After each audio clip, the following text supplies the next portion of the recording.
everybody, it's Michelle, and today is Thursday, March the 1st. Woo! So I hope you had a wonderful, wonderful leap day.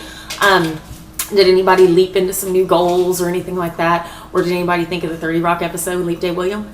Because I totally did. All right, so today I'm going to be answering some questions that I got online when I asked everybody to send in any questions that they had just for me, you know, what they wish they knew, what they wanted to know, any question that you wanted to ask.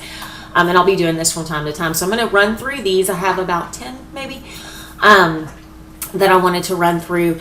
And then I'll issue another challenge at the end. And I apologize in advance for the doggies that you're probably going to see in here making noise, chewing on sticks. But it's about to rain over here, and you know they don't want to go outside when it's about to rain. So first question is, where do you get willpower from, or where do you get your willpower from?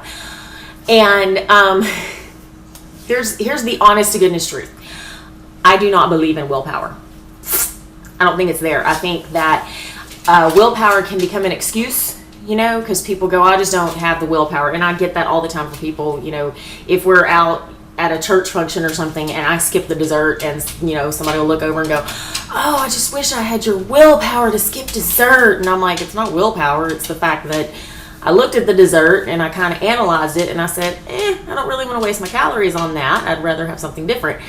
And I go from there. So it's not actually willpower. It's more, I don't follow the norm, I guess. For most people, I'm trying to create a new normal for most people. But it really, in honest to goodness, willpower has nothing to do with weight loss. Nothing. So just, you know, it doesn't exist. And the sooner that we understand that, the easier it gets to reach our goals and all of that. I mean, you know, what gives you the willpower to get up and go to work every morning? It's not willpower. It's you got to pay bills. You want a roof over your head. All right. Second question. How do you push through temptations, especially at the beginning of your journey? When I was going through the beginning of my journey. So I'll be very honest with you. At the beginning of my journey, I just gave in. I would go, oh, you know, I've done so many classes or I exercise so much, so I want that cheeseburger. There was probably a good year when I first started managing over at one of the gyms in Pasadena that I would teach my classes in the morning. And I mean, I wasn't, you know, skinny mini then or anything, but I would teach my classes in the morning and then I would stop by Whataburger and get a chicken sandwich, and the good kind too, the water chicken. And I would do that. And then, you know, I was like complaining to one of the trainers there one day. I was like, dude, I'm like teaching all these classes. I'm not losing any weight. And they're like, well, what do you eat? And I'm like, all right, I eat good food. I eat chicken. It's all good. I don't want to talk about it anymore. So really at the beginning, I did give in. Now, since I started with nutrition, since I became a nutritionist a few years ago, and I actually learned what those foods do to the chemical balance of my body, and I learned how to fuel my body, and I learned you know, my treats are specific treats. For example, tomorrow I do all of my measuring and weighing and all for the P90X2 challenge, and tomorrow night I'm going to relax with a couple of glasses of red wine and some dark chocolate. That's my treat, okay? For those of you that go, oh, red wine's good for you, you can drink it every night, or dark chocolate's good for you, you can have some every day. And that's okay, but if you're not seeing a change anywhere and you're, you know, guzzling wine and drinking, you know, eating chocolate, that could be why. But anyways, just know that temptation's going to arise all the time. The more you see results and the more you stick with healthy eating and exercise, the easier it's going to be, because really and truly my so-called temptations, as they used to be, which used to, it was, you know, fast food, Whataburger, Jack in the Box tacos used to be a big thing. And you'll find the healthier you get and the longer that you're on this road, the easier it is to forego temptations, because they're not the same. They really aren't. I'm not drawn to Hershey Kisses anymore because they taste too sugary, but I do like a really good smooth dark chocolate, not the super bitter kind, but a really good smooth one. So it's just different, you know, things change, and it's important to realize that this is a journey. It's a lifelong journey. You know, nobody reaches their goal and then just goes and stops. Well, actually a lot of people do that, but then, you know, then they have to reset that goal. So in order to stay, healthy and fit, it's a lifelong process, and you bend and sway. It's like a tree that's growing. They don't just go whoosh, and they're all strong and sturdy oak. They take time to grow. They bend with the wind, and it takes ages to grow an oak tree. So that's what you're doing, is you are growing an oak tree for your health and fitness, and it just takes time. And every once in a while, you're going to stop by the fast food place. Every once in a while, you're going to give in to temptation. And the main thing is not to beat yourself up about it. Okay. Let's see. Persistence. Where do you get the persistence? I use a lot of positive affirmations. When I first started out seriously on this journey, I would cut out like the back pages of Oxygen magazine. They always have a really beautiful landscape picture with somebody running, or one of my favorite ones is the girl doing the chin up, because for me, for years, I could never do a chin up, and it was terrifying. So that, I put those up all over my house, where I will see them with an inspirational saying. Every morning, 4 a.m. when my alarm goes off, I turn, my feet hit the floor, and I say, I'm awake, I'm awake, I'm awake. Because your body believes what your mind tells it. It has no other choice. And so I do that to just kind of get myself up and going. Persistence will outweigh motivation, inspiration every day. Every day. And that's what it's about. It's about being persistent. You want to be a pesky, persistent person when it comes to your health and fitness. And so it's just about doing it. It's, suck it up and just do it. Okay? That's it. Just suck it up and do it.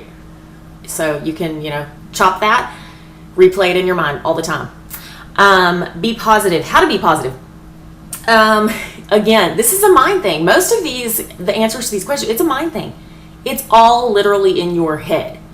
So I learned this probably 1.5 to 2 years ago. I cannot just spout off at the mouth. I have to think about the consequences of what I'm about to say.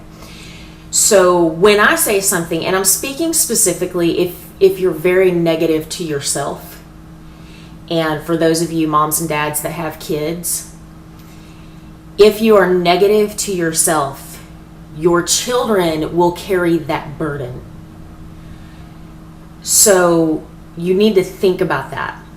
Even if you aren't a parent, maybe you have a niece or a nephew, or maybe your kids are grown, you've got grandkids, maybe there's just kids around your neighborhood. When you're negative about yourself and your own body image, like the days when you go, oh, I feel so fat, or none of my clothes fit, this is ridiculous, I can't stick to anything. The kids in your life, whether they be 2 or 50, they carry that burden. So it's about taking just a brief millisecond to flip this switch. And again, positive affirmations are a great thing. They're a wonderful thing. And in a positive affirmation, I did a blog about those as well. It's the absence of a negativity. So your positive affirmation isn't, I can't fit into any of my jeans, but I'm working every day to get to them. That's not a positive affirmation, because it has a negative connotation to it. So your more positive affirmation would be, I am working very hard to get the healthiest body I can. And then your mind goes, okay, now I'm not tied to the jeans, thank goodness. And it can move on. So that's just a switch, and you flip it every time you have a thought. Every time. And then what I tell everybody is, it's kind of like your core work. When you do it long enough, you don't have to remind yourself to suck in anymore. They just do it. You stand up and all of a sudden your abs go, and you're like, hey. Okay, same thing with positive thoughts. Do it. And they'll just start to flow, and you'll become a more positive person, and you'll find that you draw a lot more people to you, and you're not as aggravated with them when you do, because you're not having to work to get, come over here. People gravitate towards more positive people because we yearn for hope. That's what we want. We want hope in this life. And it's just as simple as this, making that little change in the mind. Let's see. How do you get results from determination and motivation for at-home workouts? Okay, motivation. It's important to know the difference. Motivation is short-lived. Motivation will get you off the couch, okay? And it's like, I liken it to those really awesome Nike commercials that they have on YouTube, because I'll watch a Nike commercial and man, I'm all like, yeah! I also love movies like Charlie's Angels, Blue Crush, kind of girl power movies. What was the last one we saw with the fighter? Oh, I can't remember it, but she was like kicking serious butt. And I love that, I'll see a movie like that where you've got a female that's very powerful, and I'm hitting the gym, man, because I want to do that, and then about 4 days to a week later, I'm like, forget it, I'm not in a movie, nobody's chasing me, what's wrong with me?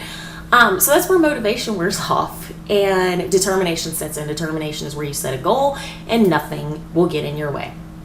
And as far as the home workouts go, determination plays the biggest factor. I do encourage everybody, go to your favorite blog site, go to YouTube. I love YouTube for some motivational videos. You can see people who have lost weight, blah, blah, blah, all of that. Some of those pictures, it's a little like, really? But hey, whatever it takes, whatever floats your boat, right? Get it done. That's the main thing. Get it done. Write your goal where you can see it. Have it all over the place. Have it stuck on your car. Have it to where people come around you and they're like, what is that? That's my goal. Okay, have a shirt printed up. I don't care. Just do it. Okay. How do you get the willpower, determination, motivation? Do y'all see a pattern going on here? Same thing. It's all in your mind. Excuse me, I'm kind of busy here. There has to come a day where you stand in front of the mirror, you look yourself in the eye, and you simply state, I am worth the time, I am worth the effort, and I am way better to everybody around me if I take care of myself. And that's it. And then, what do? You do it, okay? Just get up and do it. And there's going to be days, there's days in the lives of very extremely fit people where they go, really don't feel like doing this. This is, will anybody notice if I miss one workout? And it's just about getting up and knowing that it's not for the outside world. Okay? Yeah, are you going to inspire people? Absolutely. Absolutely. But it's not for the outside world. It's so that you can create a better, stronger, more balanced sense of self. And then out of that will naturally come more determination, more motivation, more inspiration. And you'll kind of cover all your bases that way. So, let's see. When is it better to work out? Morning, evening, afternoon. There are tons of articles and everything on this. So here you go. You ready? This is the most professional answer you will ever get. So get a pen and paper. It's awesome. Whenever you can. Okay? Whenever you can. I've had so many clients throughout the years. They're like, oh, I try to get up at 4 a.m. to work out. I just can't. Then don't. Okay? Because chances are, even if you make your body get up and you just cannot get going, your workout's going to be and you aren't going to burn as much. And you're not going to get as much out of it. And then 2 months down the road, you're going to be like, I'm not seeing results. I'm busting my butt getting out of bed at 4 o'clock every morning. I'm not seeing results. Well, it's because you're kind of halfway doing your workout. Okay? So it's whenever you can. So for some of you that are stay-at-home moms, maybe it's when the kids get on the bus. For me, I do work out first thing in the morning. I used to work out when the kids got on the bus. And they get on the bus like at all different hours. But then I started working out very early in the morning, and I actually like that because it frees up a lot of my day to do my jobs, and that helps because then I'm not doing a whole bunch of jobs when they get off the bus. For some of you, it might be in the evening. Maybe you can get your spouse to watch the kids. Here's a trick though, get your kids involved. All right, it's great for them. I'm going to do a whole series on youth fitness too. So anytime you can. And we do appreciate, trainers love to have, you need to schedule your workout schedule. And I do agree with that. But if you've scheduled your workout for 5 a.m. and you oversleep, don't go, wasn't meant to work out today, reschedule. Okay? Get it in where you can. What's a good weight loss routine? Circuit training is the best for weight loss. Hands down. It just is. It's going from one move to the next as quickly as you can with little to no rest in between. And you can do circuit training with cardiovascular exercises. You can do it with weight training. Okay. I have lots of circuit training videos on this site, so browse around. And how do you lose the love handles? Don't do crunches like this with weights. That's a no. Because that'll like build out your abs on your external obliques. Honestly, love handles, tummy fat, all of that, a lot of that is in the kitchen. And I love Chalene Johnson says the best exercise ever is walking away from the kitchen. Okay. So get the processed foods out of your diet. Get the nasty stuff out of your diet. Stick to whole grains. Eat loads of vegetables. Love handles and vegetables, they don't mesh. Okay. Loads of fresh vegetables. Fruits, lean proteins, all of that. The video that I'm putting up for Fun Friday tomorrow is actually going to be what I eat. I'm going to talk about my food log, and we'll go through what I keep on hand, what I always eat. Chances are it's going to be pretty boring for most people, but whatever. So my challenge is this, because I think this would be fun, for me. I'm going to go over my food log tomorrow. I would love for somebody to send me their food log to go over on video. Okay, don't make it perfect. Don't copy it out of a magazine. Okay, what you really eat in a given day. Actually, what you eat like on a Saturday or Sunday. All right, send it in, and make sure that when you send it to Michelle at michellecfitness.com, and make sure that you tell me that you want it done online, because that way I'll know that I can say, don't send it in, and then I'm like, you click on it, and I'm like, oh my gosh, and you're going, no. So just, make sure that you send it in. Let me know that you want me to review it online, and I promise you won't regret it, because it's probably going to change the whole way that you think about food, and it's going to open up a lot of new windows for you to reach your goals. So, by the way, you are awesome. You need to know that today, and I want you to have a great day and a fantastic Thursday.